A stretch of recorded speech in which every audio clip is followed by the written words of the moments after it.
Good morning.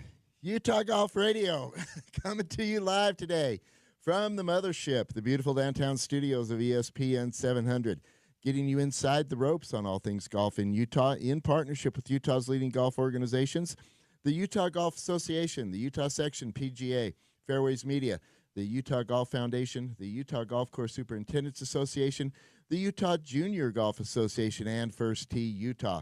I am Paul Pugmire, your host and executive director of First Tee Utah. Geez, Jan, I did that again. Sure did. You know who you are, Paul. I know. Let me help you.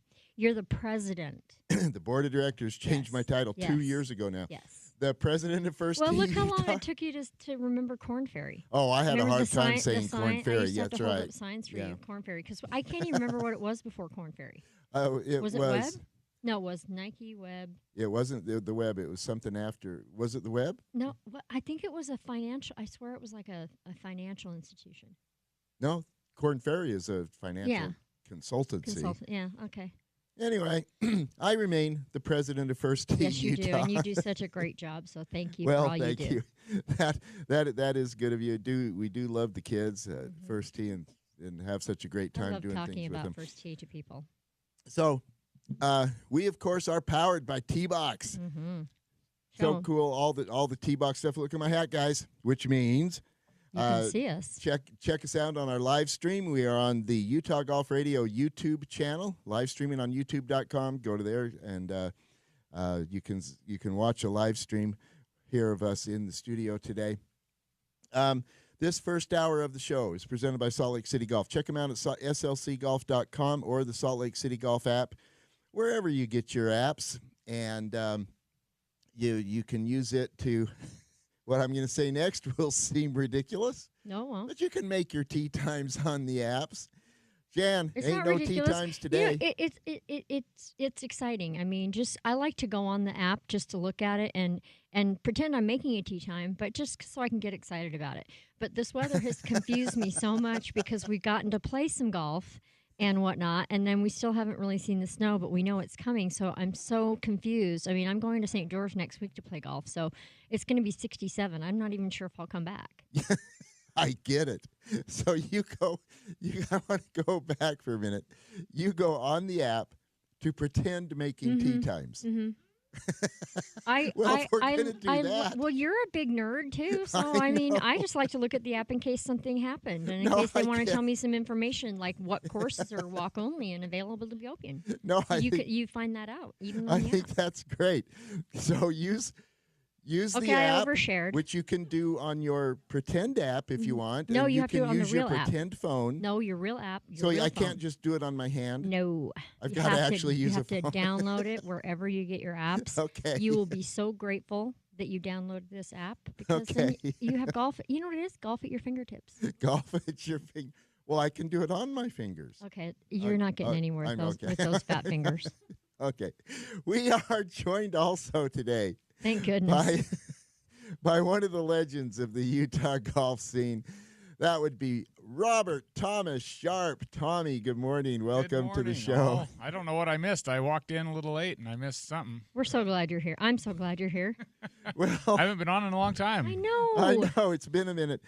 Jan was explaining how she uses the Salt Lake City Golf app to make pretend tee times. I like to just go on the app because it makes me feel like golf might happen. Okay. I've done that before, but I'm just seeing how booked up they are. See? I just want to So, see what's okay. available. Okay, I'm just trying to get on Bonneville right now. That's what I thought she was. Oh, yeah. Yeah, I'm Like starting everybody. now, And every it's- And of course, it is correct to say that when we're here with Tommy Sharp, who is a son of Bonneville Yes, he is. and former master and commander of Bonneville. I haven't played there in years, though, even though I live a half mile away. But That's shameful. But that's your changing name- this year. Yeah. Your So, name is on all the trophies in the clubhouse, on all of the Player of the Year, Club Champion, blah, blah, blah, blah, blah, in the clubhouse. I spent a little bit of time there as a kid.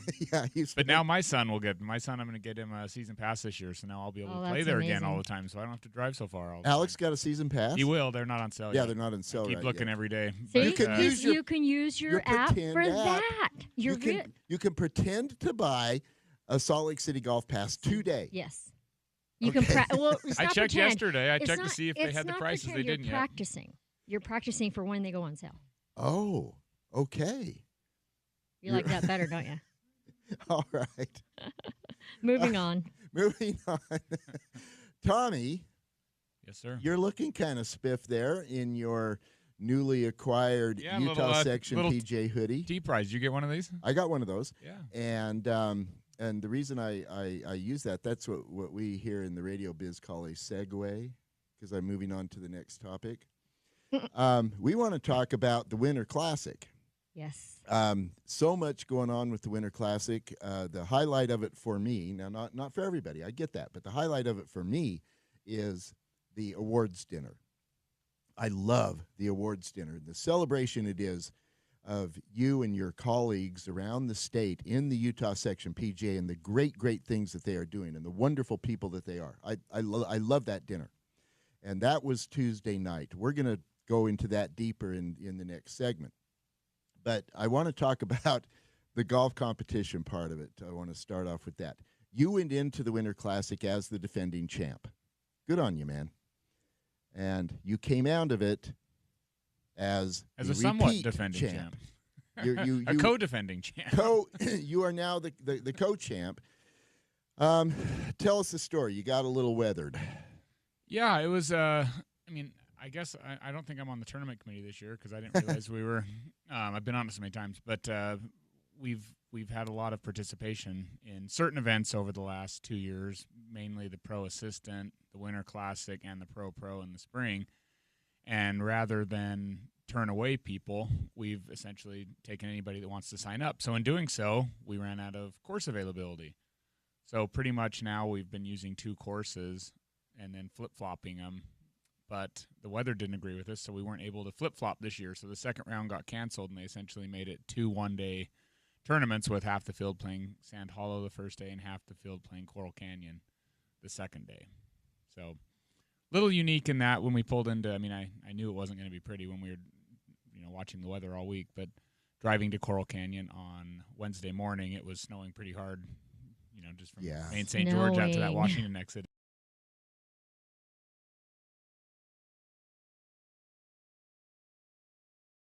I'm getting too old to play in 40 degrees and rain. Oh, I feel you, brother. And then I really didn't want to drive back in the dark, which would have been horrible. And that drive was pretty nasty from Fillmore to the point. Yeah, absolutely.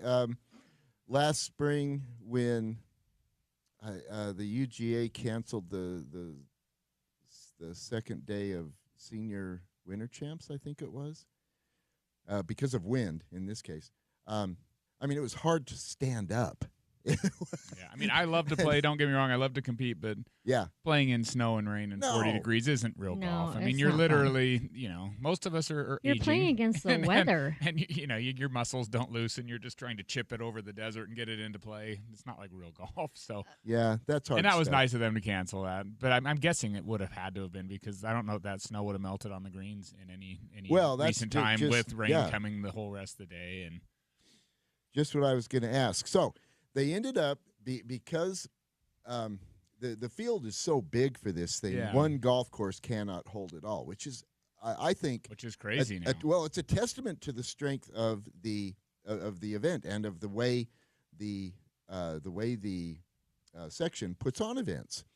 But the way it all played out, and people scattered at different courses, they had to end up treating it as 2 concurrent, separate tournaments.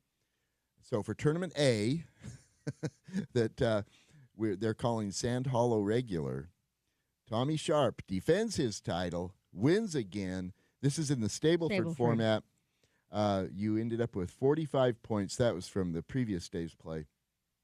Bryson Anderson in second place at 44. Jordan Bloxham, our good friend from T-Box, and a heck of a player. He was with Mason Christensen, who's our friend from Ranches, who is also a first tee coach and runs a really good first tee program at Ranches.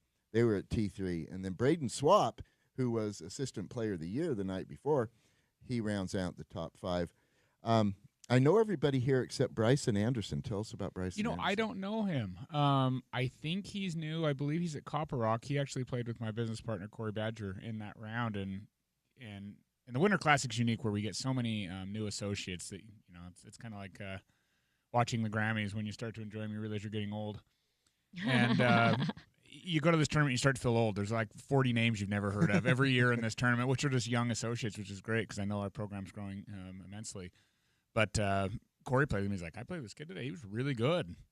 He was, tall and hit it real long ways. Tall, skinny kid, I believe. And then I guess he played also because I talked to Zach Johnson trying to figure out who he is. And I guess he played at Sand Hollow in that Monday Winter Pro tournament and shot a couple under there. So obviously he's new to our section. I'm not sure if he was a college player down there or what. I think he's like 22 years old or something. Wow, But okay.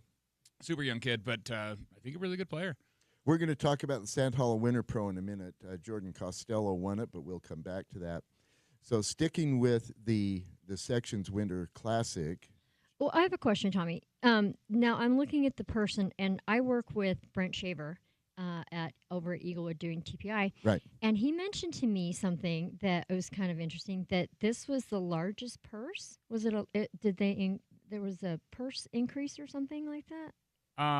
That I don't know the answer to. I believe years ago when we were somewhat forced to sell our Corn Ferry spots back to the PGA Tour, I believe they gave us X amount of dollars per spot. I'm not sure what it is, and I think this is one of the events it goes into. But with that being said, the payout in this event is nothing to write home about in terms of like individual pay. They pay out a lot because they have so many different games going. Typically, we have a scramble the first day, then the normal 2-day Stableford event, plus there's team one net, one gross going that But day how also. much fun is it being with everybody from the state? I mean, from all around. The unique part about this tournament is that it gets so many different players, and they don't pair you by score. You kind of get these random pairings here, so you end up playing with people you've never played with and or just don't. I mean, typically in our affiliated events in the summertime, it's the same 12 guys, and it's kind of your own. It's almost like the good old boys club where you're just with your friends every day playing. Yeah. This one we get some unique players. So I mean, I played with. Is it different? Do you like it? Yeah, it's fun for sure. It doesn't. This event doesn't feel as serious as the other ones. But it's got a lot of Omega points, a lot of players. There's not a ton of money in it, and it's just really for fun. You haven't played. I mean, this was the least I've ever played. I hadn't teed it up since November. Wow. Usually I've at least played once or twice in Mexico or something on a trip for that, So but I haven't played at all. The first round, where were you? Well, I played a practice round. We played on Monday after we drove down at Coral, so at least I got to see the course, and it's fun. They've changed that golf course a little. I wasn't ready for number 1 being, or I guess it's number 10 now. Yeah. Being a 520-yard par 4, that kind of wakes you up. It does wake you up. I prefer Now being it's down the serenaded hill, with you a can short par 5, but. Yeah. And then we played the day you played. I believe you played it at the Scramble. Yeah, I played in Sunbrook. the Scramble at Sunbrook. That was a gas. We had a great time. Yeah, and then Sand Hollow that second or the first day of the actual. So your first round was a 4-under par 68 if we were doing a standard medal score, a stroke play score. 5 birdies, 1 bogey. That's solid. That's good golf on Sand Hollow. I played solid. I hit all 18 greens. I didn't even have to chip. What? So Let's that was pause nice. for a minute here. Say Yeah, that not again. even Say that any again. doctor. I didn't even putt from any fringes. I hit all the greens. My 3-putt or my lone bogey was that. Really, I think it's 13. I think it's an 13, unfair yeah. pin, but it's that somewhat drivable hole that I actually. Do you try to drive that? I think Wow. it's a fool's errand. Embarrassingly, I did, and I didn't even carry the bunker. I hit it good and picked up my tee, and then I saw it slam in the top of the bunker. And I went, whoa, that didn't even carry 255. Am I really that old? Was there wind there? on the No, canyon? unfortunately not. And I actually thought I hit it okay. It was kind of embarrassing. But my thinking is that back pin, honestly, even in the scrambles when we played there, like we've struggled to make par sometimes. That back pin with a that back 4-man pin on scramble, 13. it's a little too extreme in my opinion. But so I figured, hey, if I can get up closer to the green, maybe I can chip it back there because I know I can't even get a 110-yard shot back to that pin. You land on the hill and it jumps over the green, or you spin it and stop it. And I actually hit a really good shot from like 80 yards from the bunker, just barely, it was probably 30 feet short, but I had to go up and over that hill. And I saw Stu Nelson in my group literally stop the ball, and like it rolled 1/4 over and got all the way down to the pin. And I thought, wow, this is impossible because he actually almost left it up on top. It probably should have stayed on top if it would have hit a ball mark. And so I just got it over the hill and knocked it 15 feet by and missed the comebacker. But never, not too many expectations. It was just fun to play. Have a couple new clubs, new equipment. I was pretty excited that I really like them. So What are you hitting? I finally switched my 3-wood after 5 years. It was getting old. I had the old Sim. I'm a TaylorMade staffer, Right. and so I had the new QI35, and the 3-wood is absolute money.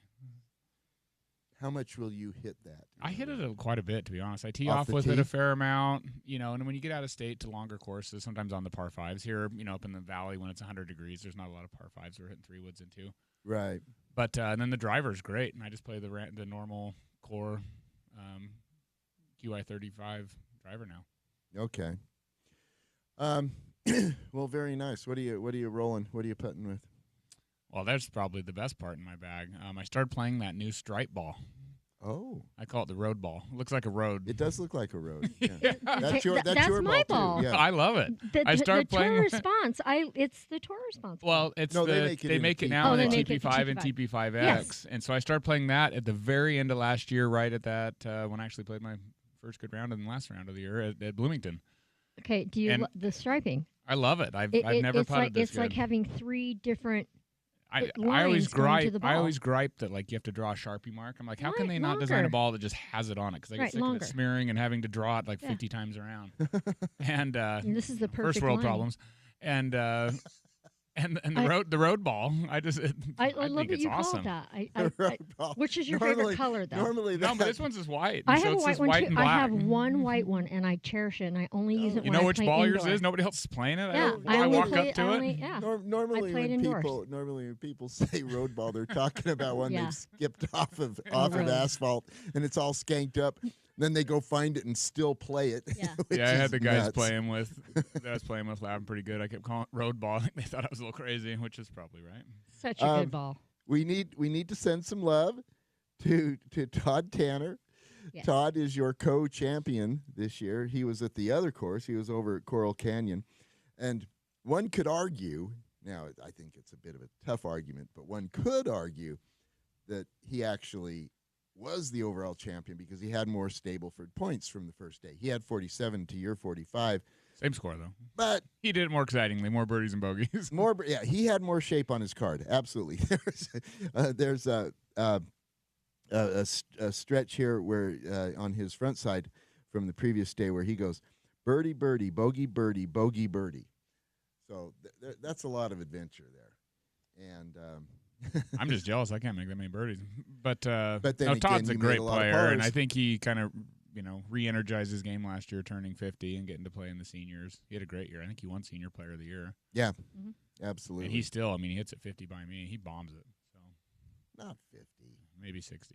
No. Oh my goodness. And he plays faster. He's the fastest. Him and Zach Johnson could have a fast off. They play the fastest golf you've ever seen. in Can your we life. have? know- Can we do that one day? Because I was having this conversation yesterday. We were playing indoor, and the issue is speed. And so I always wonder if we could just play speed.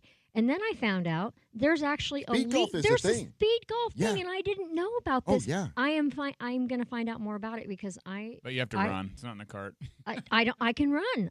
You put the 4 clubs on your back and you run. Yeah. Look, the world record in speed golf is a guy who played 18 holes in. Do you guys know? Probably No, like 18 42 minutes? Oh, actually, Jan, that's pretty close. 20 minutes and 12 seconds. Dang. That's Yeah. impossible. But that's Some the thing, type of but he- doctoring but- up. It was but- like but a he also mini golf plays course. well, doesn't he? I don't What was know. his score? That's got to be some weird doesn't- caveat doesn't because say a golf here. course is like 5 to 8 miles long. You can't run 5 to 8 miles in 20 minutes, minutes. let That's alone true. and That's play true. golf in Oh, between. they pick courses that are really Short. set up for Yeah, this. for and that. all. Playing a par 3 Anyway, course. But the point is, But some- still, I think some we should. dude I played think 18 holes in 20 I want minutes. to. I That's want to impressive. make one of those and do it in Utah. Okay, I'll will start not, it. I'll I start will it. not be in that. yeah, I won't field. either. I'll start it. It'll be great. My knee hurts too bad. I can't run. Piggyback. Let's talk. We mentioned a moment ago about the Sand Hollow event on Monday. So we remember, of course, the Sand Hollow Open, which was was it 36 or 54? It was 54. 36, and I think Oh, it got a spot 36. in the Corn Ferry event. Yeah, and it was connected to getting spots in the Corn Ferry. Zach Blair won it twice. Do you remember Tyler Aldridge? Didn't played Taylor on the Corn Ferry Montgomery for a while. play He it? won it.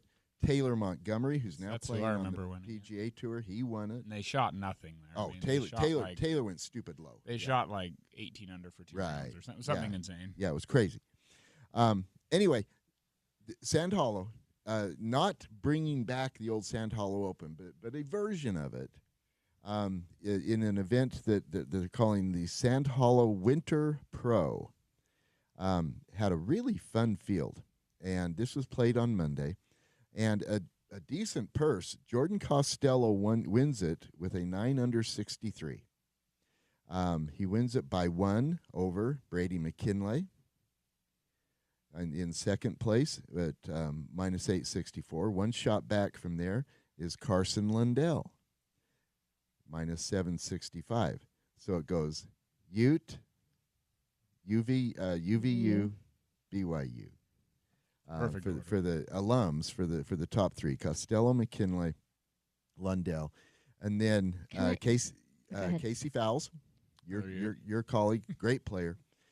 He was the low section member in 4th place solo at minus 666, and here And mad props. the fifth Give it up. place. This is interesting. Who do we have? Give it up for Allie Mulhall. Allie Mulhall in her first pro tournament.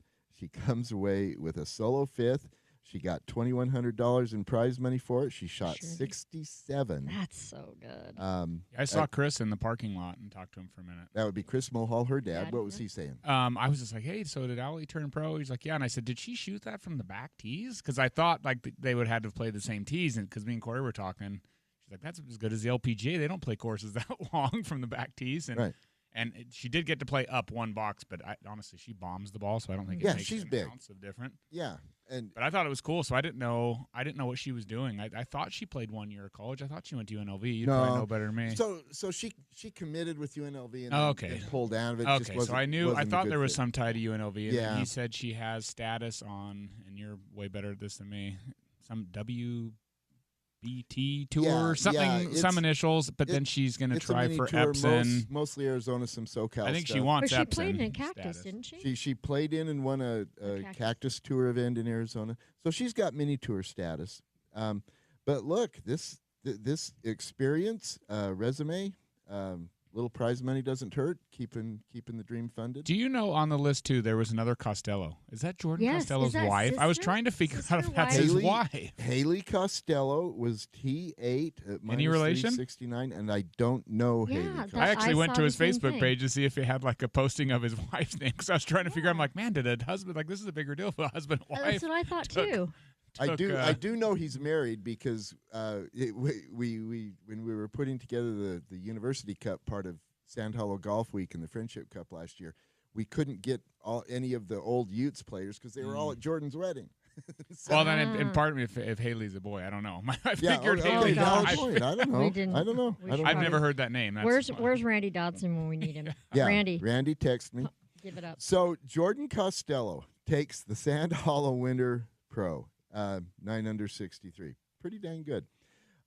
There's another thing going on this week we got to talk about. And that would be the John Burns, one of the big field, meaningful college tournaments on the college schedule each year. It's played in Hawaii, and if you have any question at all about why would it be such a good field, just ask yourself: do I want to go to Hawaii in February? Nah. The answer is I got to go 3 times in college. You played in this one. Yeah. They've switched islands and golf courses. Yeah, they move it all over. We used to play at an old Air Force base, Leilehua, in Oahu. So in this really good, really deep event with, I should know off the top of my head. Let me count them real quick. 7 of the top 20 teams in the field. Who's leading it? Utah by quite a bit. And they've got a little bit of a margin going into today's final round. Utah is at minus 15 total for the tournament. Long Beach State, ranked number 39, they're at minus 9. UNLV, ranked number 41, they're at minus 8. Then Santa Clara, and 5th place going into the last day, number 21 ranked Brigham Young University. So our 2 Utah teams in the field, BYU and Utah, both in the top 5. Utah leading after 2 of the 3 rounds. leading by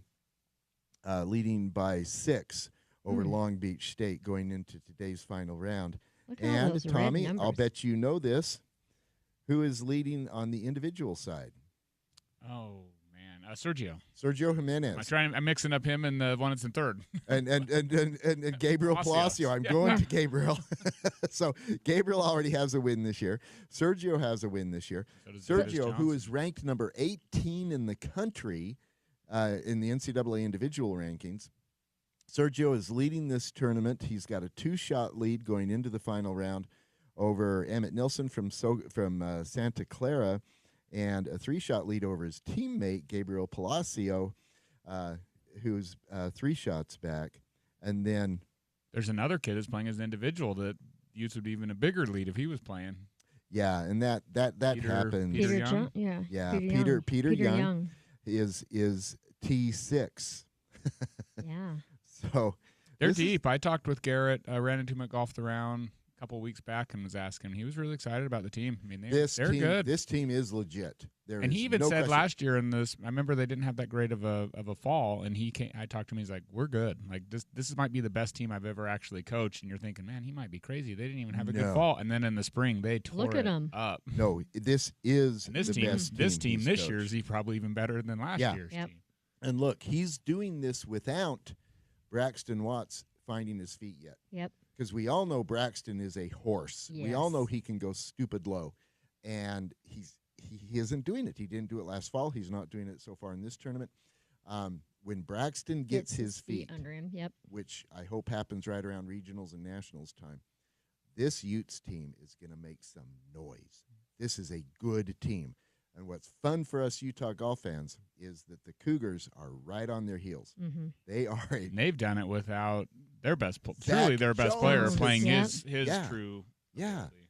Zach Jones has been struggling just a little bit too. If we can get them both on the Those- on the target and Yeah. it's in the same year, we're Yeah. going to be. Oh, it's Yeah, gonna though, be if fun. Braxton Watts and Zach Jones get to their game, and their teammates continue doing what they're doing so far, both BYU and Utah, they're going to be in the mix when we get to the end of the year. This is a lot of fun.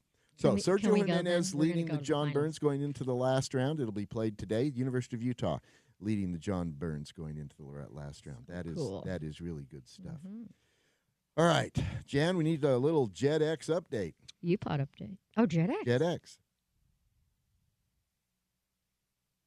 Okay. Let's just go ahead. Can we sing it? Just go ahead and sing it, Paul. Oh, here we are. Okay, I say you do it.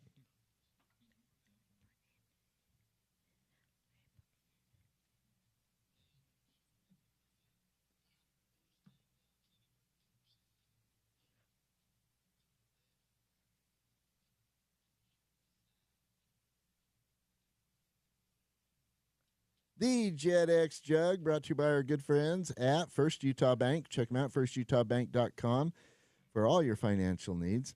And Jan, Wait. Tell me who's crushing on Paul. That's Is that Brooke? Brooke. That's my what I wife. thought. I love that. Yeah, she picked That was the first thing I saw. Was players crushing on players who all have Paul in their name, first or last name. Paul. Okay, well, we can go ahead and say that I was very clear when we picked our picks. Why I chose the picks that I did is because it was strictly based on points. The whole idea is to get as many points as possible, and Okay, I you knew, know I don't believe you, right? And okay, so 2 of the picks are personal. Actually, all 3 are personal. So No, no. Adam Scott is Adam Scott. Maverick You're in love McNeely, with I Adam love. Scott. I am You- in you- love with him. you- Have you you seen how have- well he's been playing? You have yeah, he's a good player. We all Okay. know we know he's a good But player. I know you, Maverick sits in the middle and gets good points, and Patrick, that's that's a heart pick too. okay. I get Brooke props. I've never even heard of 2 of those players. Nonetheless, you are leading. Now, what's fun about this is that Rob Bolton was leading last week, Mm-hmm. and he has fallen completely out of the top 5 right now. Okay, the JetX Jug, our backdoor fantasy game, where we're trying to identify the 3 players who will barely make the top 100 on the PGA Tour. Check it out at utahgolfradio.com. Follow the obvious links. It is free to play. Pick your 3 players. You get a point for every position they are in the FedEx standings, up to and including number 100. Jan, what do they get from 101 and beyond? Absolutely nothing. Nothing, not a nil. No points from 101 and beyond. Tommy, you're a former champion. I know I got to He get is. on it. Yeah, know. you got to get your team going, dude. I know, because you only have a little bit of time left. Yeah, well, we Go till the players, right? until the PGA. PGA, okay. So, And the only reason I have this many points is because all three of my players have points, and that that's is the very drill. unusual. That is the drill. It's You've very got unusual to have all this three kind players of. get But points. again, this game is incredibly volatile. Very volatile. We never Yeah. know. So, JetX Jug brought to us by First Utah Bank. Go play. This is fun. It is a fun way to follow the PJ Tour when you're following the Bubble Boys, and you can do that with the JetX. All right, now Jan, we talked about a UPod update. Let's do have one of ourselves a those. little UPod update.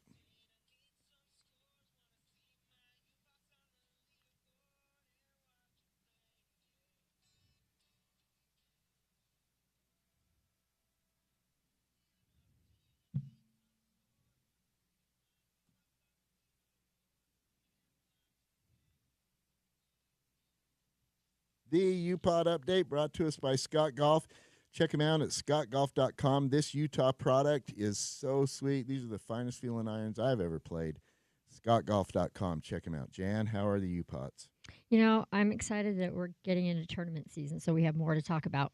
Exactly. Tony is currently at the Genesis. He sits T24 plus 145 on a round of 76 and 69. This is so great.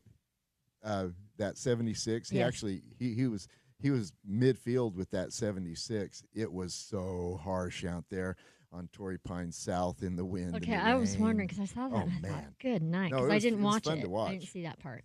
Balls are blowing all over everywhere. It was very British Open, only a little greener. Oh, crazy. Well, that's what we have. Okay. And in the WM Phoenix Open last week, Patrick Fishburne was in the Yes. field, but he was MC. He tees it up next in Mexico. Oh yeah, when the they go there. Verdanta. Yeah. Right. All right. Yeah. Yes. Vedanta Say that Vedanta. again. I always say it wrong. with a V. I said Vedanta. Vedanta. Yeah. Yeah. Vedanta. Okay. Very exciting. All right. We need to throw some love to the Weber State women's team. They are the Zions Bank Player of the Week, presented by Fairways Magazine. They went to the Bowling Green Intercollegiate and came away with a title. Ding, ding, ding. Ding, Love a ding. win Go for for our Utah College players. Wildcats bested UTEP by one shot with a total of 904. So Weber State Wildcats women get the W this week to be the Zions Bank Player of the Week. All right, we got to take a break. When we come back on the other side, we're going to go back to the sections events from this last week and go a little deep on the awards dinner. Pretty significant night. And we'll have a conversation with Tracy Zobel from the section. When we come back on the other side, you are listening to Utah Golf Radio, powered by T-Box on the Rocky Mountain Golf Network. All right, I'm in the Jet X now. All right, who you got? That I can't remember. Let's see.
Boxer.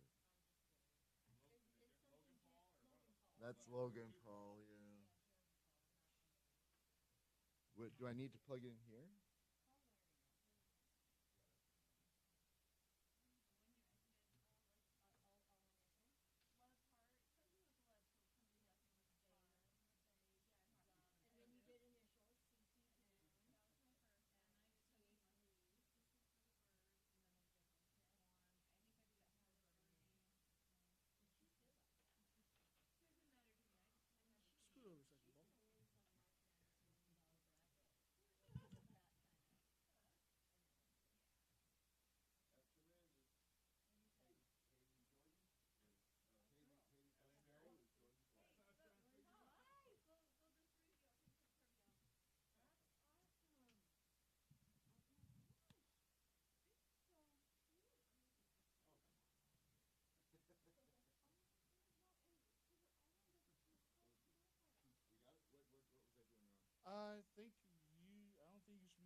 point. I'm in, man. Thank you. Hey, Jan, can you talk? I don't have it, but okay.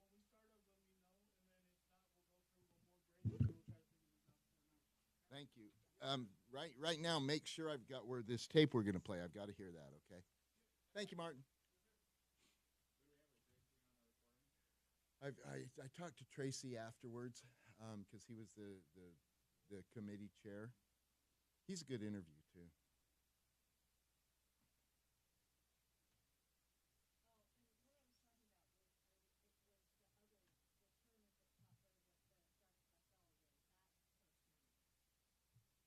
Oh, All the because Brent was saying everyone's going down because this is like a humongous purse. yeah, it's a good purse. Jordan got $6K. Yeah, for that's his what I'm win. saying. It was a $10,000 purse. And we're on. Okay, Tommy's I like pointing how at the Tommy mic is telling saying, us that it's time. Tommy's pointing at the mic saying, Paul, we're on. We got to pay attention here. Utah Golf Radio. Coming to you from the beautiful downtown studios of ESPN 700. We are at the mothership today, getting you inside the ropes on all things golf in Utah, in partnership with Utah's leading golf organizations, the Utah Golf Association, the Utah Section PGA, Fairways Media, the Utah Golf Foundation, the Utah Golf Course Superintendents Association, the Utah Junior Golf Association, and First Tee Utah.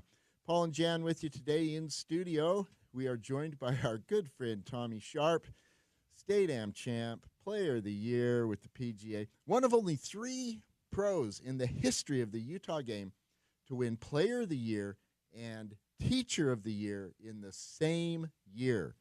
What year was that, Tommy? 2017. That was a good year for you, Mm-hmm. man.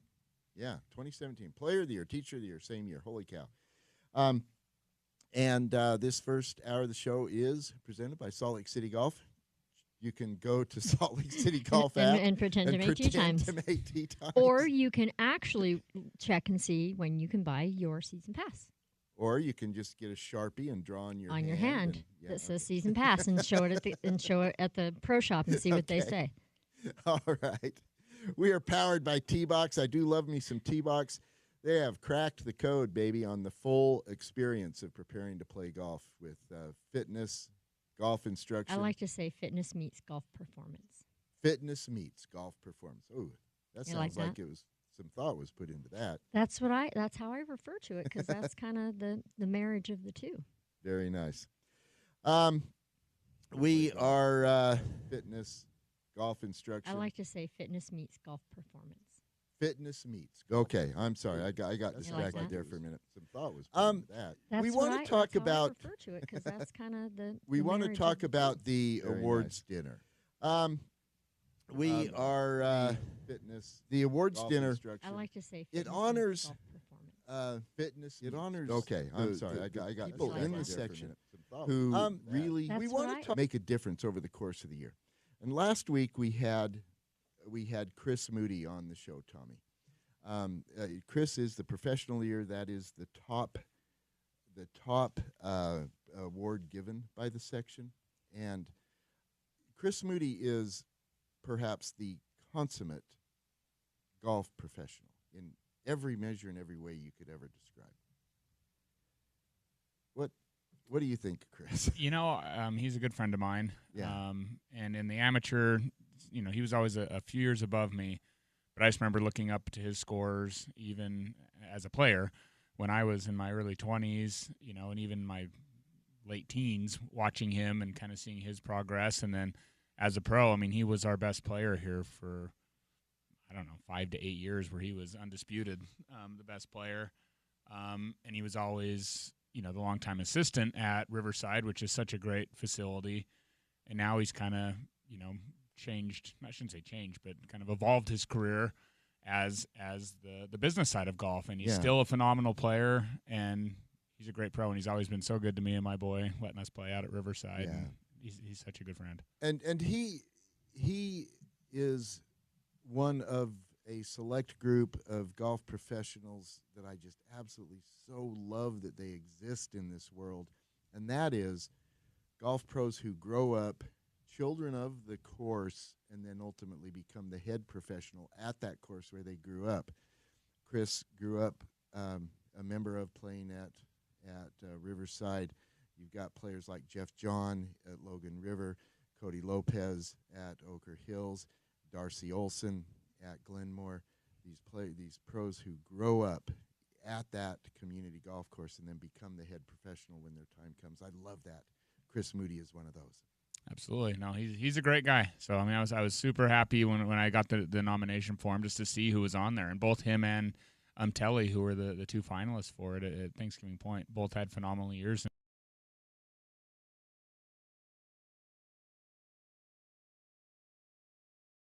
Course. Children of the Course.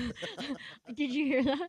I was thinking, Like yeah, that movie, the horror I'm movie. glad it Children of the wasn't Corn. just me. Yeah, The first thing I exactly. thought was that could be a good movie. I mean, not a horror movie, but a really good one. Look, I think we should investigate. That's an iconic film in part because it's just so cheesy and I know, stupid. but Children of the Course would be good. Children of the And Course. then it would be, then it can be like their children, like your son. Yeah. Oh, come on. Alex is great. I Children's love Alex. children of the Alex course. Alex is a terrific kid. I love it, Tommy, when we get to go peg it with you and Alex, and I love that. There are just so many really impressive players and pros and leaders on this awards list. Of all those, Tommy, you're there. You've received many of these different awards, as we noted. 2017, you got Player of the Year and Teacher of the Year in the same year. This year, the Player of the Year was Matt Baird. The Teacher of the Year was Jake Wyatt. What jumped out at you from this night? It was just a really nice night. Black Desert hosted it, and that was our first time to actually go into their kind of banquet room. And I haven't seen, it was just framing when I played there. I mean, the hotel wasn't up, and it's a beautiful facility. Right. They did such a good job hosting us. I'm guessing Ryan Karchner had a lot to do with that. And Colby Cowan. Oh yeah, I keep forgetting Colby's there. But just it was a great night. I like the new format we did. Typically, you announce your award, they go up, they give a couple-minute speech, and it's always a tearjerker. Everybody's always thanking their wives and crying. None of us can keep it in when we start thanking our wives. And they did more of a interview style. So they brought up let's say the superintendent of the year from both public and a private course, and Wesley Ruff did such a great job He does. emceeing. And I thought this year was actually harder for him because before he just had to kind of have his normal jokes and whatnot he was going to say and then announce it and kind of step aside. But this year he had to kind of run the show and kind of pivot and do I some thought he prep did. work. That's what I'm saying. content. Prep work and kind of like, oh man, if they didn't say what I thought they were going to say, now what do I do? I mean, I would have definitely froze. But he did a great job. Wesley's terrific. He's such a good guy. Yeah. And I thought the format was great. It just wasn't everybody, doing their normal thank you speeches, but actually talking about their craft and their job and what they've been through in the year. And I thought it was really fun. Was it similar to the Utah Golf Hall of Fame? Yeah. Oh, that format was similar to the Hall of Fame dinner. Yeah. Yes. There are a couple of awards I want to call out before we go to our conversation with Tracy Zobel about the night. And we talk about this with Tracy, so you'll hear this twice, but I think it's noteworthy and worth talking about twice. 2 of the awards this year went for the first time ever in the history of these awards to women. And that would be the Golf Citizen of the Year, the Wesley Ruff Golf Citizen of the Year. It went to Corrine Larson of Talons Cove. And the Assistant Professional of the Year went to Naomi Obsamia at Ogden Country Club. In both cases, it's the first time that those awards have gone to women. It is, you can make the point, it's high time, but the reality is it happened and it's good, and it's reflective of changes that are happening in the section that are really good as well. And Corrine's very well deserving. She's been a friend of the section, and she treats all of us so good. Yes. As the Governor's Cup, if I want to go out with my son, if we had the junior league regional stuff out at Talons Cove. I mean, she does such a good job, and she's so. I know she's good to you. You live out by there She and is play so out good there. to me, yes, and she does.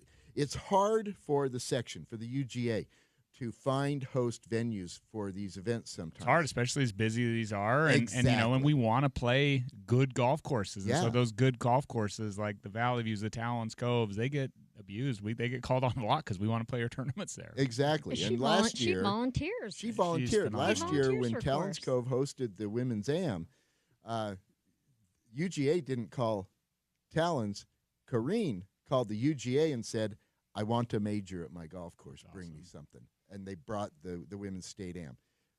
Courses don't do that anymore, man, but Corrine does. Yeah. And then speaking of Naomi, I don't know her terribly well other than just in passing, but she was the best speaker of the She night. was terrific. She'll be on to bigger, better things in her job because she's got the gab for public speaking. She does. And She had the line. She had the line of the night.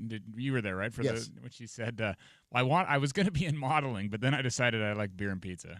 Oh my That was the best line gosh. of the night. that line will live on. No question about that. Oh, She my was so good, and I see why. When she was telling her story about how she just interviewed just for the sake of getting people off of her back. She didn't even really want the job in the first place, and Yeah, they're not going to have and they her didn't for even long. and they didn't even hire.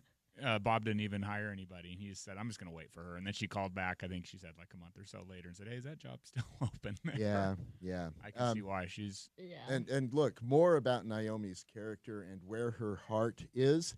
At the end of the night, I went to introduce myself. I hadn't met her before the awards night. Went to introduce myself and exchange phone numbers because I knew I was going to need to be in contact with her. And she said, "You're with First Tee. I want to help the kids. What do I do to be involved in First Wow. Tee?" And again, she brought it up, which is fantastic. Great stuff. Did you almost start to cry? That's so cool I for you. I made sure I had her phone number. Yeah. All right, we need to listen to this conversation Yes. with Tracy Zobel. Tracy is the head pro at Gladstand, and he is an officer of the Utah section.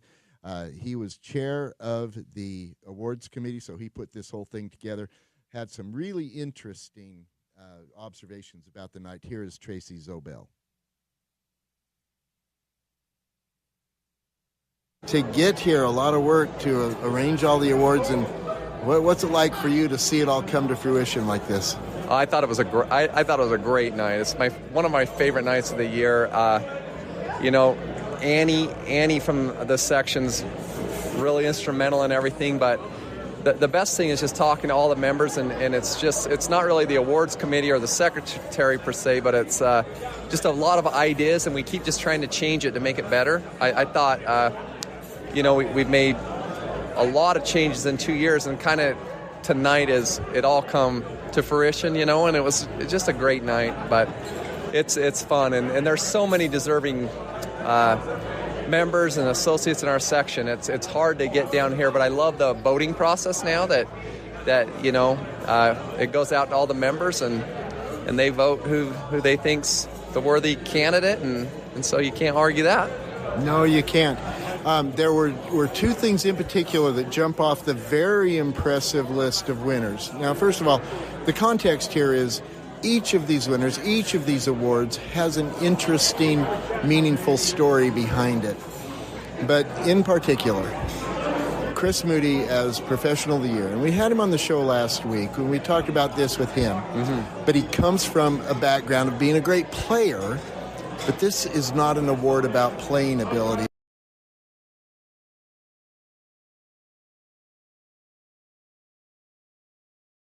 Oh, it just tells you how talented he is as an individual. And anyone who knows Chris Moody, I've played with him, I've known him for years, and it's more about him as a human being. He's just such a great person, and always been a good player, but it's fun to watch him evolve into a great golf professional now. Everything, all the hats he wears, and still, he talked tonight like he wasn't a good player. He's still a really good player. Yes, he is. He's still a really good, one of our top players. So it like, that's, to me, like he's what we all strive to be. You want to be a good player, a good operator, a good person. He's to me is this the perfect candidate tonight, and it just shows how well-rounded our section is. It's not, before you might have a path of players, maybe governance or different things, but Chris, it shows how just talented he is, and yeah, he's a perfect candidate tonight. And he's one of my favorite category of golf professionals. He is a child of the golf course who grew up to become its head professional. So cool. Yeah, that's it. It's all those years when he was talking about his dad, I almost got kind of emotional. I was like, wow, what a, I wish his dad was here to see this, because, you see all those times as a father, or even some of the other candidates talked about mentoring their assistants, and you see, a lot of people don't, the general public, they don't see all the stuff that has to take place for them to get to this point, and so that's pretty cool, and where you start off wanting to be a player, but it just shows back to Chris, it shows how talented he is, but when he decided that he didn't want to play for a living, you saw that focus change to, okay, if I'm not going to win on the PGA Tour, I'm going to win in the golf business, and it's that competitiveness, no matter if you're in the shop or where you're at. That's what, drives successful people. Another thing that happened tonight, really significant and historic. 2 awards went for the first time ever to female recipients. Of course, that is Corrine Larson with the Wesley Ruff Citizen of the Year Award, and to Naomi Osania for the Assistant Golf Professional of the Year Award. Tracy, that happened on your watch. What does that mean to you? Oh, it was awesome. I'm telling you, and I didn't really know Naomi that much, but she is so fun. When I called her to tell her about the award, and just even up there tonight, it shows how the game, how diversity's coming into the game, and how we need these talented people. We need all sorts of people. We need everyone. It's sad, but it's happy. It's sad that it took us this long to get to this point, but man alive, there's so many talented young girls and women and female, and I loved the superintendents. Saying, that was another one that blew me away. He said 40% of his crew. 40% of his crew. And you're just like, it's so fun because we're seeing it at the local level where we have so many more female players, and it just makes sense. And Corrine, I don't know if you know much about Corrine, but she is... I do. Yeah, she is so lovely. I mean, I have... Anytime you ask her to do anything, anytime as a section, the answer is always yes. I mean, she's just been such a joy to work with, and they both just made perfect sense, And I see it a trend. I think it's just going to continue. We're going to get more and more qualified women. And there were more women in the audience than I ever remember seeing. That means women members of the section. Absolutely. We're seeing associates come through. We're seeing a lot of, directors of golf, coaches, teachers, everything. And we need that. We need that to grow the game and how the game's going. It's just a good time. It's a good time to be in golf. Love it. I get it. So do I. It is. It's a great time, isn't it? It's a great time. Great. Yeah. It's been so fun. Yeah. It's been fun. I would have never thought that this would be this much fun, and it's just been a joy. Well, Tracy, you are a joy. You are one of the luminaries of the Utah game, obviously the Utah Section PGA. Thank you so much for all you do to help grow the game in all the different ways you do. It matters. Thank you, Paul, and thanks for everything you do. You've always been one of the great ambassadors of golf, and I really appreciate you and your friendship. Of the Utah Section PGA and Gladstone Golf Course. And Tommy, there's an awfully lot there. What jumps out at you hearing Tracy's take on the night? He was just excited. I mean, that's really what it was. He should have been. He was proud of what he put together and I think the voting process, I personally like it the way it works now. It's newish. I mean, it didn't used to be. I want to say we've done it for 3-ish, 4-ish years. Yeah, something like that. Somewhere in there. But no, it was a great night. And like I was saying, the format change I thought was great. So I hope we stick with the interview style format. Congratulations to all the winners. Congratulations to the Utah Section, its leadership and staff for putting on a great week at the Winter Classic and a great night at the awards dinner. Success all around. And it was really great stuff. All right. We got to take a break. When we come back on the other side, we're going to do a little things and stuff with our friend Shane Jewett from Uinta Golf. You are listening to Utah Golf Radio, powered by T-Box on the Rocky Mountain Golf Network.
There we are.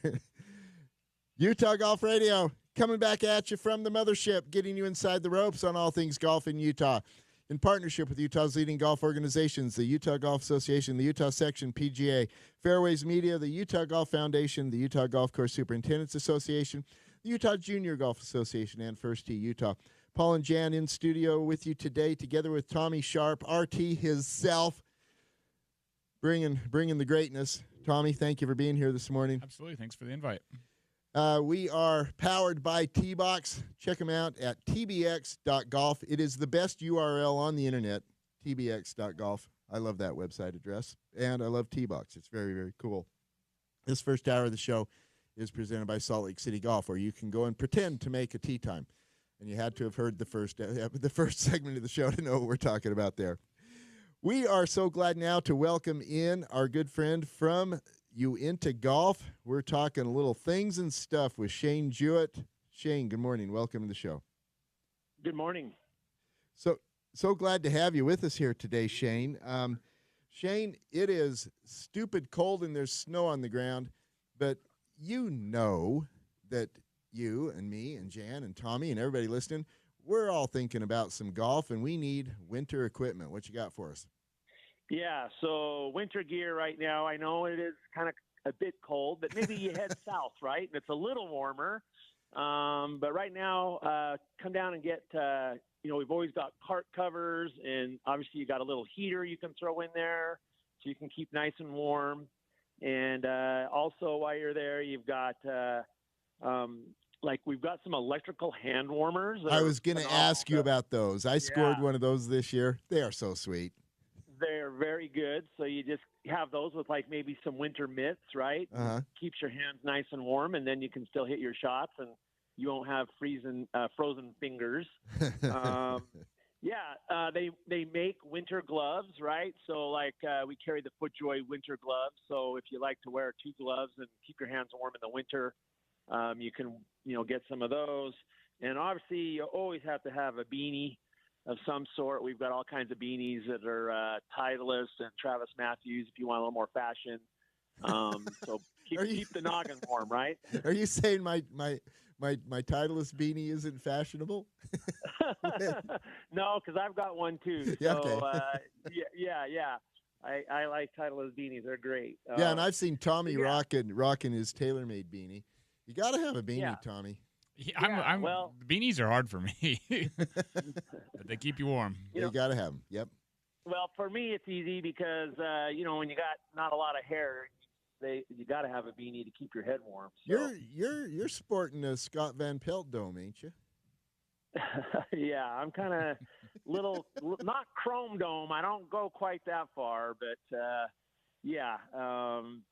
getting a little older now and losing hair. Yeah, I know. That's just life, right? Yeah, I know.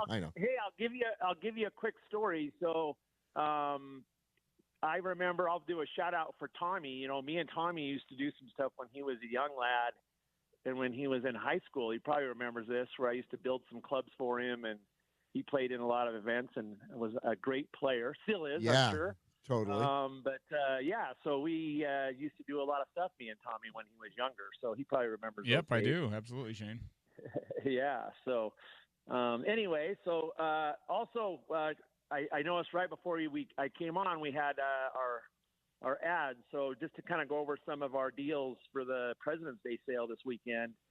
The biggest thing is we've got a 50% trade bump for TaylorMade. So you buy a brand new TaylorMade, QI35, you bring in your old driver that, let's just say it's worth a couple $100, and you get another 100 on top of that 200. So you basically get half more of whatever the trade value is. So really good deal there with the TaylorMade. Also, TaylorMade's offering right now, you can buy 3 dozen TP5 or TP5X, and you get a dozen free. So if you buy 3, you get 1 free. So a really good deal there.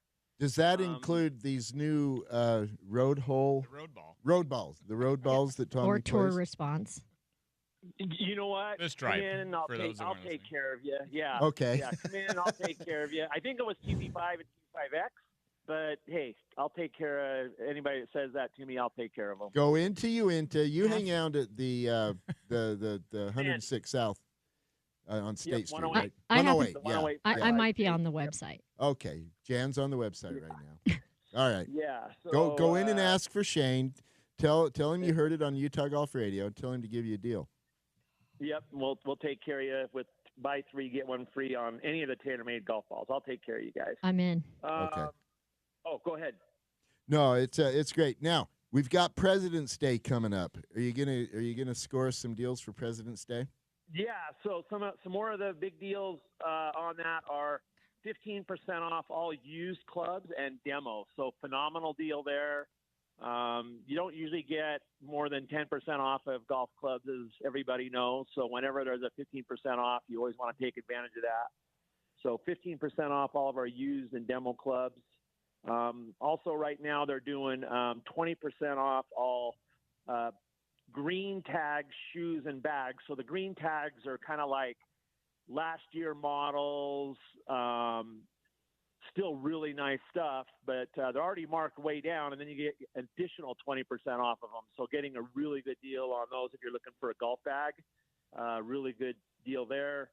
20% off all the training aids. So if you want to work on your game a little bit, and there's some aids that you want to use, you get 20% off of those.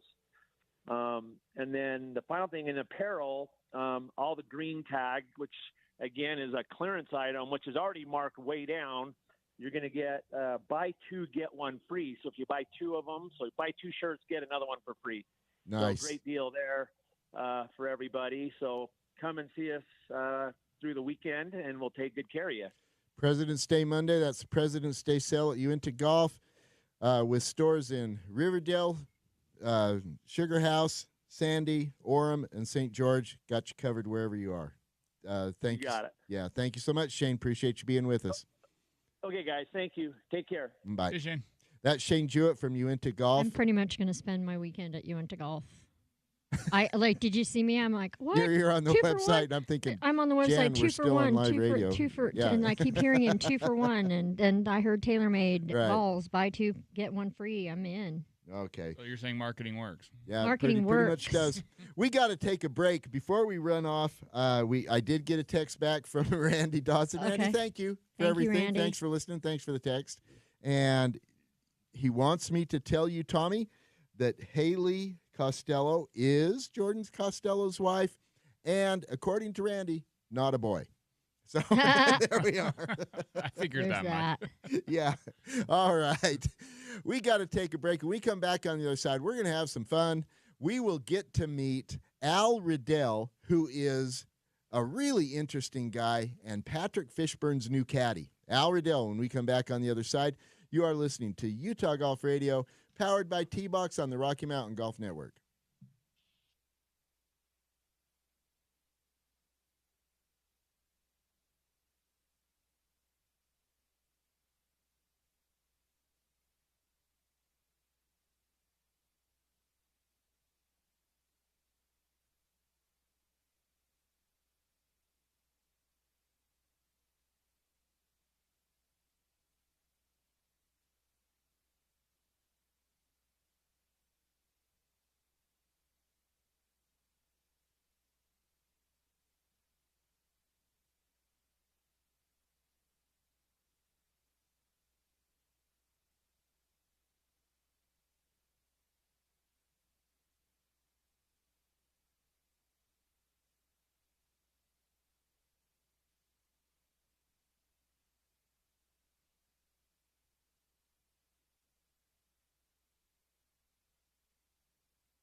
It's 9 o'clock on a Saturday, and that means Utah Golf Radio coming at you from the mothership in the beautiful downtown studios of ESPN 700, getting you inside the ropes on all things golf in Utah in partnership with Utah's leading golf organizations, the Utah Golf Association, the Utah Section PGA, Fairways Media, the Utah Golf Foundation, the Utah Golf Course Superintendents Association, the Utah Junior Golf Association, and First Tee Utah. This second hour of the show is presented by Mountain Land Supply. Check them out at mountainlandsupply.com over all of your supply needs, business and home. And be sure to get you're gonna need some stuff. Go to Mountain Land Supply and get your stuff. We of course are powered by T-Box, our good friends at T-Box, for the whole body, whole golfer experience, preparing to play better golf in every way. We are joined today by Tommy Sharp, the great Tommy Sharp.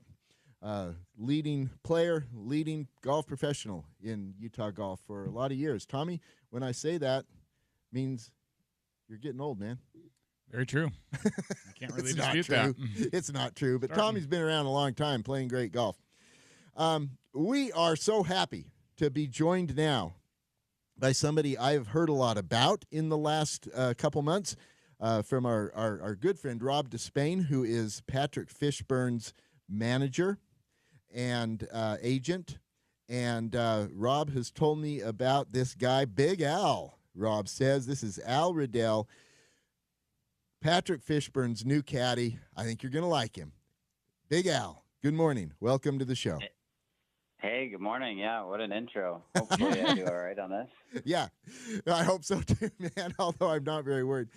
Al, there's a lot. We want everybody to get to know you because we all follow Patrick, and we are, like you and I discussed the other day, we have been following Patrick for a lot of years. He's been making noise in Utah golf for a long time. Before he had a caddy. Before he had a caddy. That's a good way to say it. Before he had a caddy.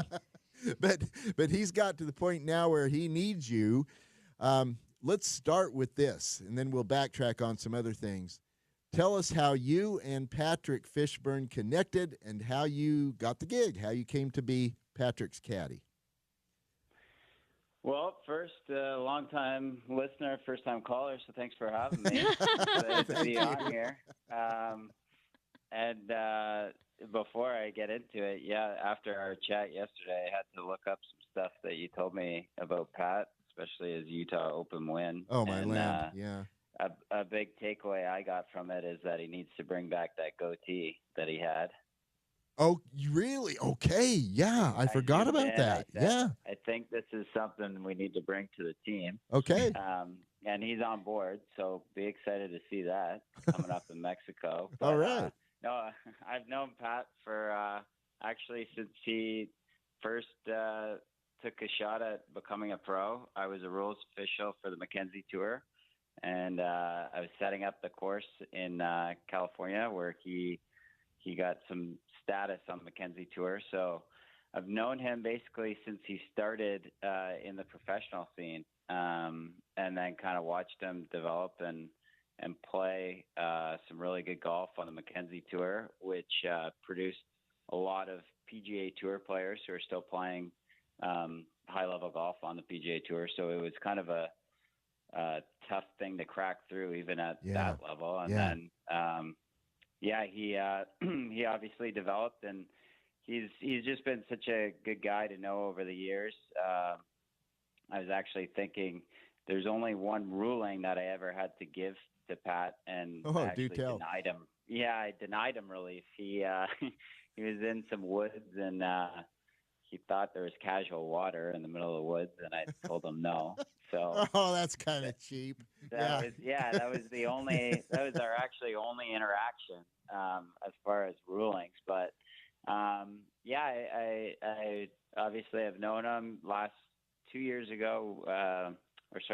we had the Canadian Open in my hometown in Hamilton, and he was nice enough to come to the barbecue and meet my whole crew at my parents' house. So he's kind of been a buddy of mine for a while, and then he needed a caddy last year at the RSM, and so that was my first kind of opportunity to work with him, and kind of right away we just had a good thing going. He's fun guy to be around. He's funny, and obviously he's really good at golf. So, we had success. We had a 36-hole lead and played well the whole week. Finished 8th, and then after he said if I wanted to continue with it, it's something he would like to do. So I said absolutely. So we kind of jumped right back into it in Hawaii and had another great start. It's honestly a dream. That is so cool.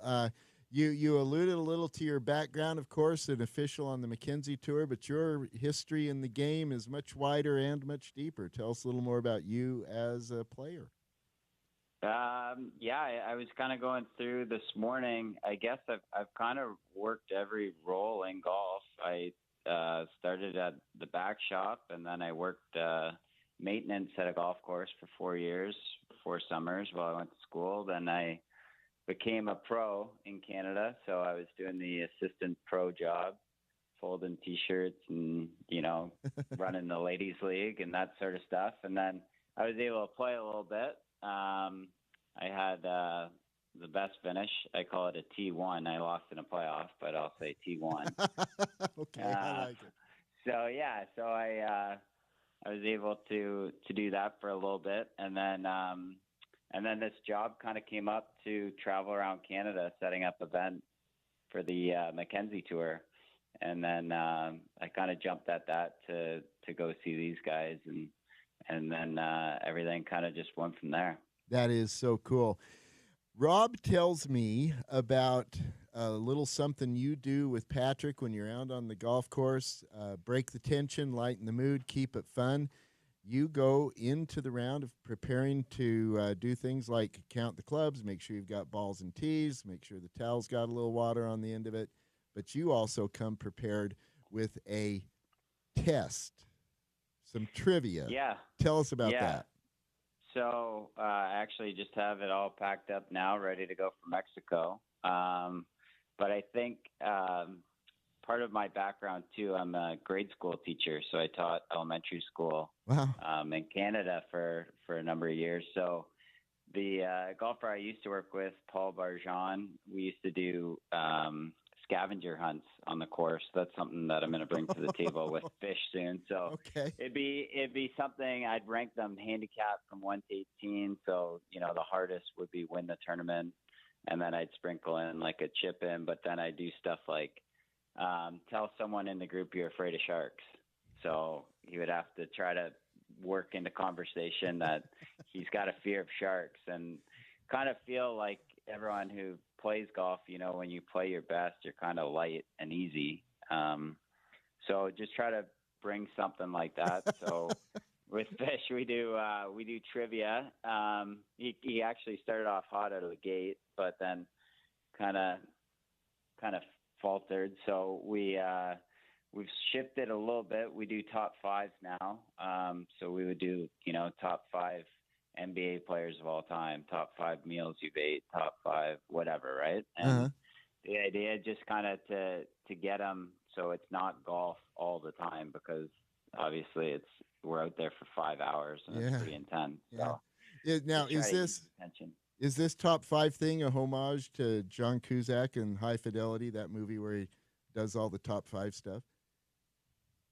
No, it's not. But is that?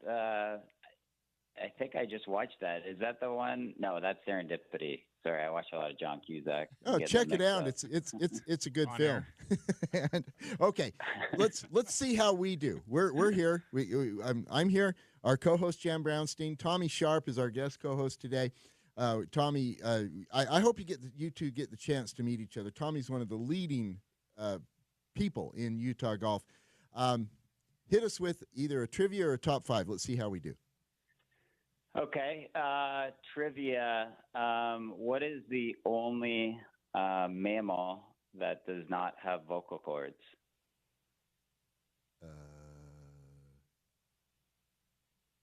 I was gonna go something sea based. But dolphin. Go I'm shark. like, dolphins and Dolphins do, whales I'm do. gonna go shark. Yeah, you're gonna go shark. I'm gonna go They're shark. not mammals. Ooh. They're reptilian. Are they? I don't Are know the they? answer to that. Without only mammal without vocal cords. There are people who will be bemoaning, saying, "Dang, I Screaming. wish it was Pugmire," but Oh, jeez. Are you a mammal? I give up. I don't have it. Big Al, what It we is- got? It is a giraffe. A giraffe. Oh, Oh, my wow. goodness, that's right. Come to Giraffe. think of it, I've never heard a giraffe do a Matchbox 20 cover. You're right. Oh. Yeah, I have not. Already I learned love something yeah. new today. 9:20 a.m. There we go. Al, I've been known as the queen of useless knowledge. May I send you some useless knowledge that you can Oh, that you can that use? would be- I happen that to would be be on Who great. Wants to Be a Millionaire once. That's right. because- She was. She really was. because I am the queen of useless knowledge. So I'll give you some of my Oh, Who I Wants to love Be a that. Millionaire questions. Yeah, we'll get those in the mix for sure. Okay. Yeah, Okay. that's great. And Al, I don't just take, I give as well. Oh yes. I've got something for you for your Okay. scavenger hunt. My Okay. my cousin is an actor with a long history on the stage, and he likes to do a thing where during one of the nights, one of the runs when they're on the stage, they have to work in the word Winnebago into the Oh, I into love the thing. that. So make Patrick say Winnebago to somebody in his group. Casually, got it. Just wrote it down. Casually throw out a Winnebago. All right.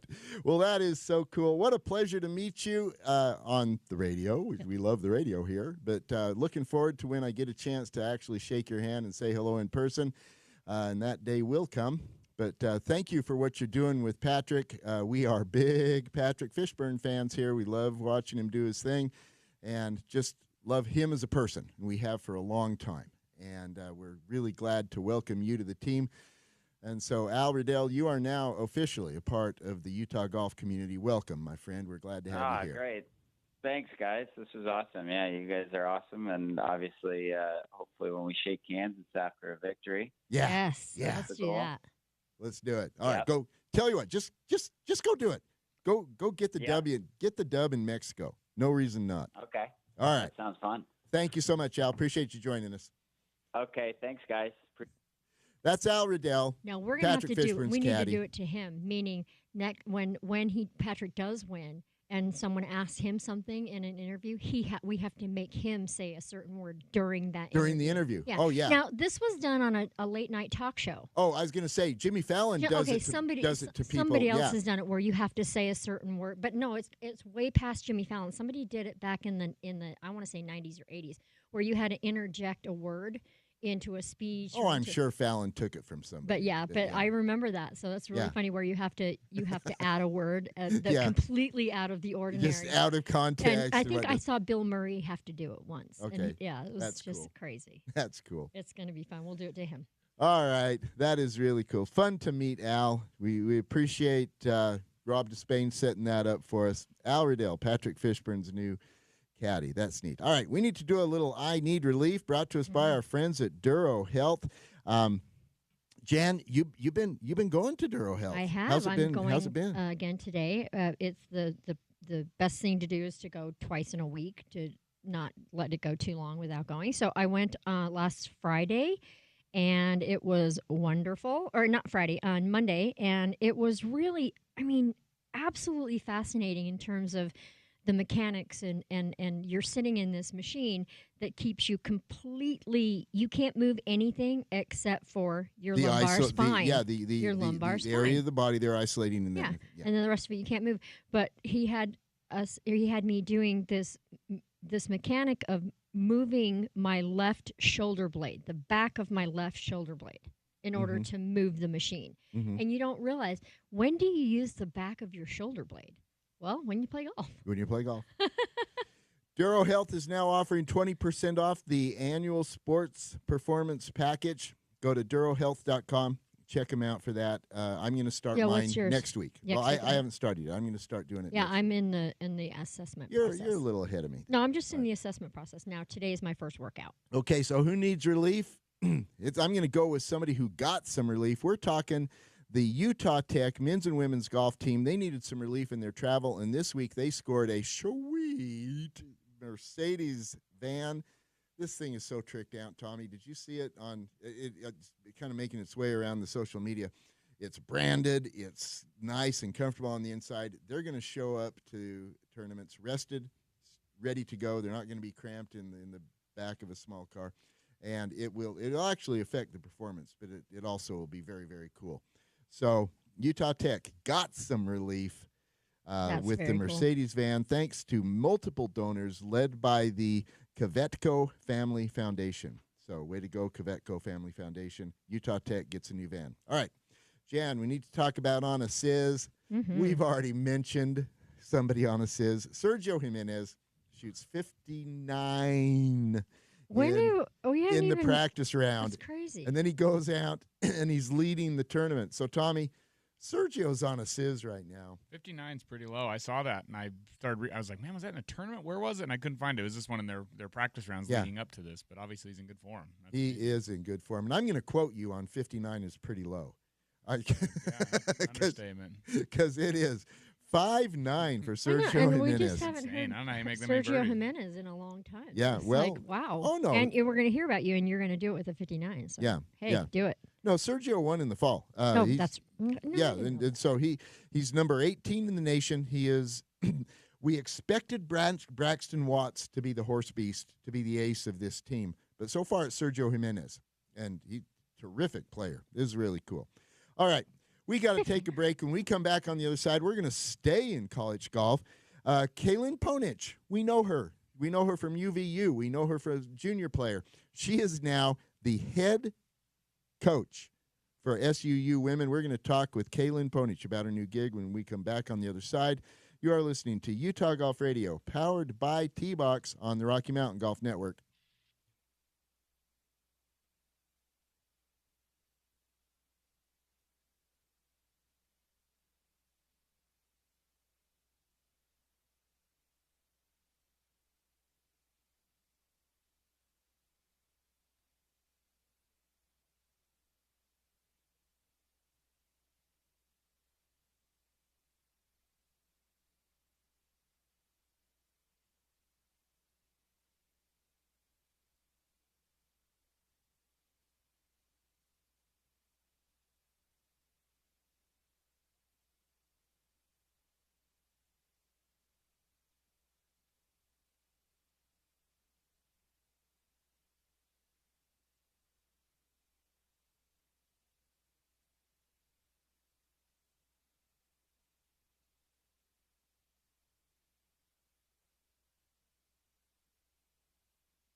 Yeah, yeah,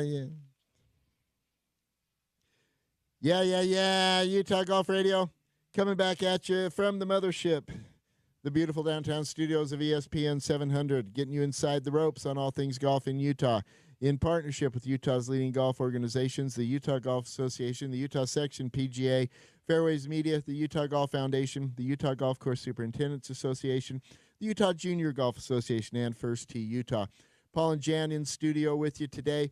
We are powered by T-Box. Check them out at tbx.golf, the coolest URL on the internet. And this second hour of the show is presented by Mountain Land Supply. Check them out at mountainlandsupply.com. Make sure if you are wanting to see what we look like with our radio faces, you can see it on our YouTube channel. Go to YouTube and Utah Golf Radio. We are streaming live there. Big thanks to our producer, Martin Kelly, for making it all happen. Golf claps for Martin. And we are joined now by Kaylin Ponich. We know Kaylin, but she's all grown up and saving China. Kaylin, good morning. Welcome to the show. Good morning. Thank you so much for having me. I was really excited when I saw that you reached out, so I appreciate you thinking of me and speaking with me today. Absolutely. Kaylin, you're making news. Of course we're going to want to say hello. And like I say, we have known you for a long time. You made noise as a junior player. You made noise as a Wolverine at UVU. And now, at a really young age, you are now a head women's coach, a D1 women's coach. Incredible. You're at Southern Utah University leading the women's team. Congratulations, Kaylin. Thank you so much. Yes, I really appreciate that. Tell us about your journey. It's not going to be very long. That's part of the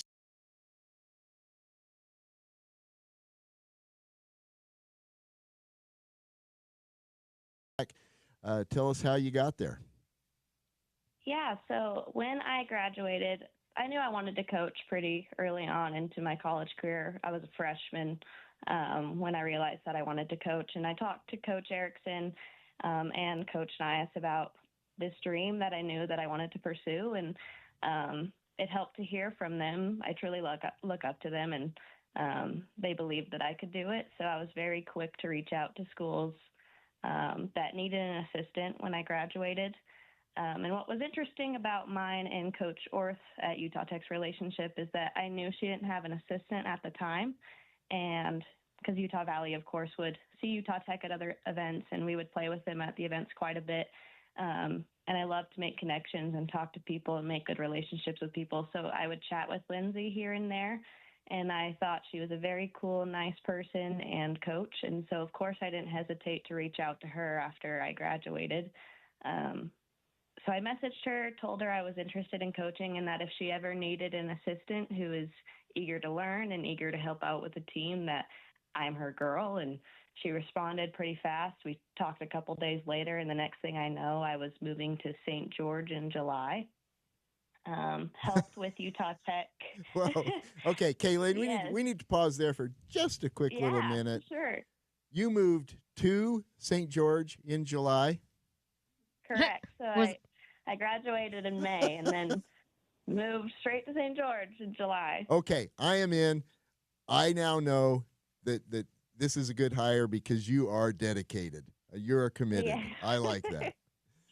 Yes. And the girls at Utah Tech played a huge role in solidifying my desire to coach. And being an assistant coach there gave me my first real experience into mentoring and guiding a team. And I quickly realized how much I loved being a part of their journeys and watching them grow both on and off the course. Celebrating their successes and helping them navigate challenges made me feel like I was making a real impact. So they showed me how rewarding it is to build relationships with student athletes and be a source of support and encouragement for them. And seeing their trust in me and knowing that I could help them believe in themselves reinforced that coaching was exactly what I wanted to do. And they just helped me realize that this wasn't just a job, it was a passion of mine. So when I saw the opening at Southern Utah, of course I'm young and I had a semester of experience under my belt. So I decided to take a chance on myself and put my resume out there for them to see. Didn't really hear anything for a couple months. So I just figured, like, okay, maybe it's just not meant to be right now. I'll stay at Utah Tech. I loved my job. And then 2 months later, I get an email saying that I was invited to do an interview, Nice. which made me really nervous but excited. That's cool. So, yeah, a couple days later, hopped on the interview. I thought it went really well. And then I get a message from Coach Richard Church, who's the director of golf at SUU, saying that I wouldn't hear anything for a couple weeks, which I was sitting by my phone for days waiting to hear back. I love this. And yeah, then Oh, go ahead. No, I was just going to say it is interesting to hear, Jan, the people she's mentioning. She's just laid out 3 of my heroes: Richard Church, Sue Nias, and Julie Erickson. Yes. You come, Kaylin, with really great people as mentors for you. That's got to make a difference, does it not? Oh, yes, I'm very lucky. I have a really good roster of people that support me and that I truly look up to. So I'm very lucky in that department. What will you take from those mentors into your teaching? Yeah. A lot. My coaching philosophy is definitely put together from what I learned at my time at UVU and Utah Tech. Both of their coaching styles kind of shaped how I want to coach. And they kind of taught me that a team is built on hard work. It's built on accountability. It's built on commitment to improvement, and that it's an individual sport, yes, but when you go into a university and you're playing on a team, you're playing for something bigger. You're playing for them. And I want to create a culture where my players push each other and they support each other and embrace the journey of growth together. And that's definitely something I've learned from the people around me. And that's definitely something I want to carry into my coaching career. One of the things I emphasize the most is practicing with a purpose. I don't believe in just going through the motions. Every practice session should have a goal. Every drill should be intentional. Every round should be a learning experience. And when players show up to practice, they should know exactly what they're working on and why it matters. And I definitely carry that forward from my coaches at UVU, Sue Nias and Julie Erickson, especially Julie. I had Julie as a coach for 3 years, and she's like family to me. Definitely look up to her. You know, and it's interesting. We're here with Tommy Sharp, and it's been more than a minute, Kaylin, since I played college golf, but it remains formative and impactful years in my life. Tommy was a great college golfer. Tommy, when you hear this young but very clearly well-grounded college golf coach, it's got to bring back memories and impact things that you've experienced. Yeah, and I really liked what she just said about, I call it being present in your practice, because I think a lot of people just go through the motions. That's true. And that's huge. But I think, I had a interesting college experience, just to put it lightly. But I think the college coach, like, they have to somewhat be your friend and someone you look up to, not just be scary. And that's that. I had one that became a friend, but he really scared me to begin with, and it really impacted my play until I kind of just had to get over it. But I think if you know your coach is your biggest fan and is on your team versus just trying to beat you down, I think it really helps. Yeah, it makes a difference. And my college golf coach, like I said, it's been years. But his name's Lyman Gallup. I think of Lyman all the time. And things that he taught me or things that he meant to me and the things we shared as a team with Lyman at the helm. And it matters. And I think you have to know that your coach believes in you and has confidence in you. Yeah. And that's what I didn't have, unfortunately. But if you think your coach is your fan and respects your game and that, I I think it makes the player play better because no golfer plays good with low confidence. Okay, that's so true. And Kaylin, Never happened one time. Kaylin, the reason I wanted to have this side conversation, now back to you. You are in a really unusual position because you are an age peer of your team. Yes. and yet, as we just described, the coaches really matter. What is that like for you, and how are you approaching this unusual situation that you've earned, but that you've put yourself in? Yeah, I definitely think being close in age to my players helps a lot when it comes to communication.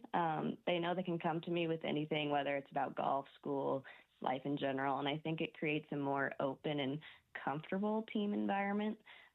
Since I was in their shoes a couple months ago, I can relate. I can relate to the challenges they face, whether it's managing their schedules or handling the pressures of competition or navigating the ups and downs of college life. And I think that connection has helped me build trust, which is huge when it comes to coaching. And that being said, it definitely creates an interesting dynamic for sure, especially because I actually competed against some of them. Oh, my land. I didn't even think of that. Yeah. Career. Yeah.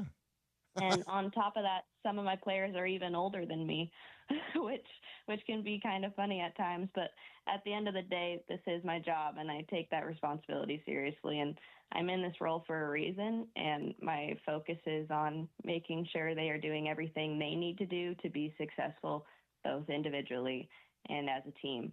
It's definitely a balance between being approachable and making sure they respect the structure and expectations I set. And I try to be someone that they can turn to for advice and encouragement, but I also make sure they know that I will hold them accountable. And at the end of the day, I think being closer in age is a strength because it allows me to connect with them on a deeper level, understand their perspectives, and ultimately just push them to be their best while knowing I have their backs. I want to go into this accountability a little bit. Tommy was correct to call out and focus on your comment about intentional practice. What do you do to make this systemic and to hold your players accountable for intentionality in their practice? Yeah, so when it comes to practicing with a purpose, something I learned from my time at UVU is to always have an objective. What can I do to get that 1% better each day? And my players still have a hard time with voicing what they need to work on and what they gained from their practice. And I'm really trying to push them to know what they're practicing, why it matters, what they need to do to get better.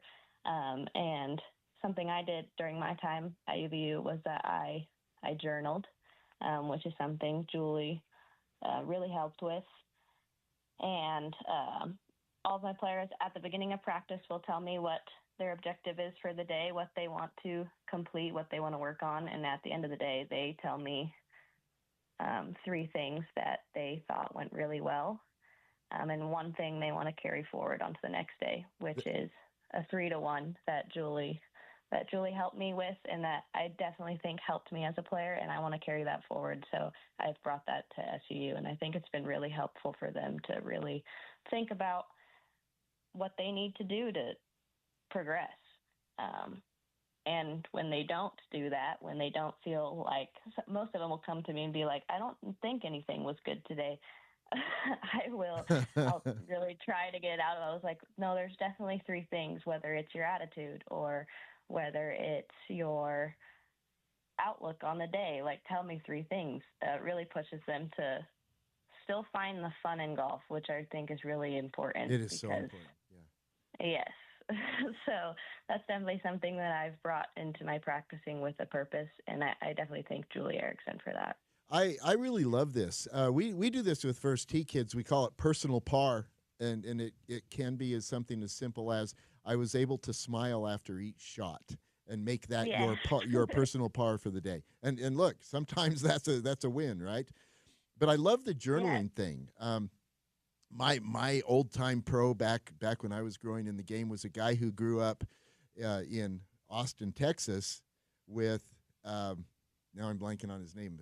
Tom Kite's teacher that wrote the Little Red Book. Harvey Peanut. Harvey Pinnock. He grew up with Harvey Pinnock, and so taught journaling because Harvey Pinnock was the guy who did that, and that was the Little Red Book. But it's not been real common. So I love to hear you talk about it, Kaylin. And now I'm curious, do you on this accountability for a plan going into practice and a report coming out of practice, are you tracking that for the players and holding them accountable in that way? Do you have them track that themselves? How do you do that? Yeah, I track it myself as well as I expect them to do it on their own as well. The only thing that really worries me sometimes is that they are telling me they're 3-1, but they're not really gaining anything from it. And so I have them write it down. I think it's really important so they can look back and really know, this day, this is what I was working on. This day, this is what I was working on. Okay, if that's what I need to work on going forward, then I'm going to. They need to be able to look back at the past days to realize, like, if I'm going to be a better player, this is where I need to, like, work on my game, if that makes sense. Yeah, totally, it does. But I also think that when I say the word fun, it definitely has them reflect on the game in a way that they really appreciate it. And I just think that's important. I want them to graduate after 4 years and look back wishing they had 4 more at the end of the day. And that's great. And I think if they continue this journaling like I did at UVU, they're going to appreciate the game a lot more than they ever thought that they could have. And if I have them leave SUU with that, I've done my job. Are you having them keep track of what was fun that day? Yeah. We talk about it as a group. We'll get into a team circle and I'll have them say it out loud. Oh, nice. Which at first it's been kind of challenging because, of course, Coach Richard Church and I have different coaching styles. But, so they've had to get used to it. But at the end of the day, I really think they have enjoyed it. And some of them look forward to doing it after practice. So, boy, this sounds great. Kaylin, yeah, can I come play for you? You're way too old, Paul. You come right ahead. Okay, that'll be fun. All right, one more question before we set you loose here, Kaylin. Yes. Are you planning to have a play-in tournament amongst your players to determine who gets to be maid of honor when you marry Brady McKinley this summer? Unfortunately not. That spot's already taken. Okay. But they will be there. The girls will be at the wedding. So make them play it off for what order they stand in then. Okay. I'll have them play for that. That's a good idea. All right. That is so cool. Kaylin Ponich, the newly hired head coach for the SUU women's team. Kaylin, congratulations. Tommy, I have no question in my mind she's going to do well. No, that was great. Great interview. Great processes. I love all the Thank writing you so down. much. That's Write huge. stuff Things aren't down. real until you write them down. That is so real. Okay. Kaylin, thank you for joining us. Congratulations. Go knock 'em dead. We are cheering for you.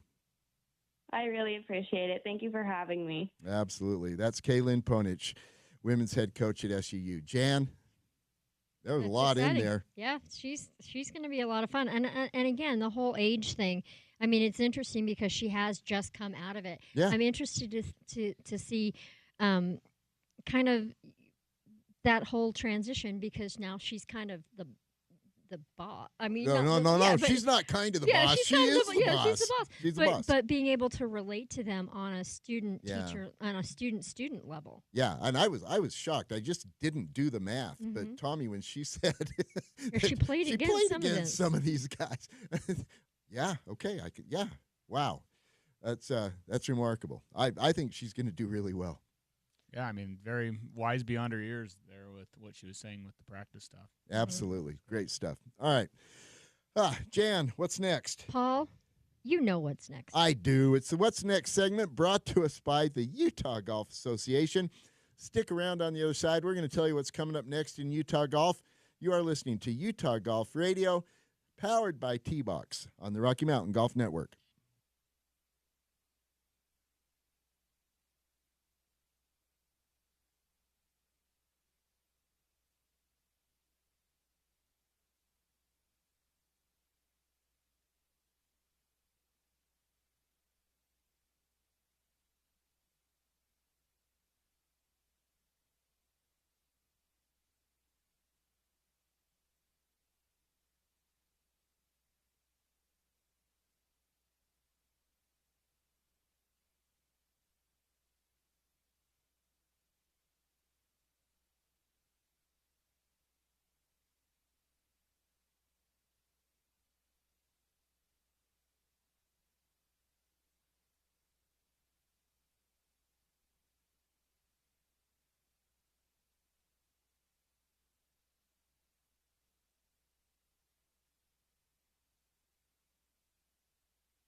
Yeah. Utah Golf Radio, powered by T-Box. Jan, this has been a good show. Tommy, so good to have you with us today, man. You make a good show better every time. Thank you. It's been a lot of fun. Yeah, and lots of great stuff. We so appreciate Al Riddell joining us. Yes. Man, that was fun That's to gonna get be a to lot of him. Sneaky good interviews there. I thought those were No great. kidding, Al was right? great. Al Kaylin was was phenomenal. Kaylin was phenomenal. You think about it. Look, Richard Church is he is a great man and really smart. I always get the idea when the feelings when I'm talking to Richard, even though he's kind in every way. I'm thinking this guy's smarter than me, and I want to. Well, he's shown it in hiring Kaylin. Yes, this was a good hire. So. Fun stuff. We got to talk about what's next. Southern Swing, of course. We're still in the Southern Swing coming up. That's good stuff. We got the Legends Spring Am next week and the Coral Canyon Senior Am next week. We'll have podcast reports for you on that. We, of course, we're going to watch and see how the Utes and the Cougs do, finishing out the John Burns. But, Jan, you got some Girls Go Golfing stuff happening. Yeah, we're really excited. We're coming up on our 4th annual Kickoff to Golf. We do that in Page, Arizona. There's still time. You can go to the Facebook and go to Girls Go Golfing, and there's all the information you can find. UGA Championship registrations are Tuesday, March 18th at 9 a.m. Set your alarm. Set your alarm. You're going to have to be hot on these because the State Am qualifier registrations go quick. And so go. Everything's already listed there. The registration's open Tuesday, March 18th.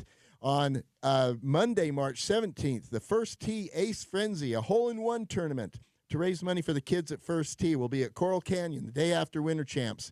Go to firstteeutah.org and follow the obvious links there. The Ace Frenzy, this will be fun. Great prizes, cars, tricked-out golf carts. I'm coming. ATVs. It's going to be fun. It's going to be a great thing. Yeah. Hole-in-one championship going on there. And I think we've kind of spent our time. We have. So thank you, everybody, for listening. We do appreciate it. This is Paul Pugmire saying, don't jab it like Jan. Jan Brownstein reminding you to chug it, do not pug it. That is good advice always. Please replace your divots and fix your ball marks. Thank you so much for listening to us today. Tommy, thank you for being here. We Thanks appreciate it. again. I'll come back soon. You better. We're going to have you back, man. You are listening to Utah Golf Radio, powered by T-Box on the Rocky Mountain Golf Network.